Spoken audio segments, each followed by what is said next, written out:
Naalala ko tuloy, Mayor Honey, 'no, since baka pinag-uusapan din tsaka yung ano 'no, sama ng panahon. Kasi ano ba naramdaman unless hindi niyo po nakita 'no, yung mga, post dati ni, nitong nakalipas na mga sama ng panahon, yung post ni, former Mayor, Isko tungkol sa, naghihintay na ba't hindi pa nasususpende yung klase. Nabasa niyo po ba yun? Ah, At ano yung inyong opo. reaksyon dun?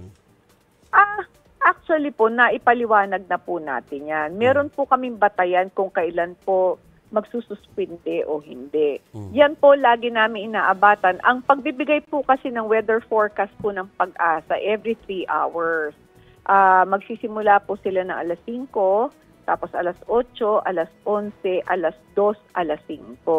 Noong araw po na ginagawan po nila ng pinalalaki po nilang issue, ang Pag-asa po ay naglabas po ng kanilang weather forecast alas 2 na po ng madaling araw. hmm, Kaya po, hindi ho kasi kami po pwedeng magsuspindi ng klase nang wala po kaming batayan.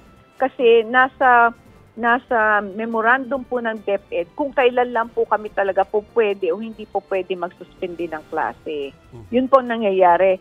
Nung huli nga po, ang Pag-asa po ay naglabas ng kanilang forecast alas 5 na, ginawa po nilang signal number 1. Lahat po kami mga alkalde, hindi lamang po sa Maynila, lahat po ng alkalde sa NCR, nag-aabang po as early as 11 p.m. Pero naglabas po sila na signal number 1 po, alas 5 na ng madaling araw.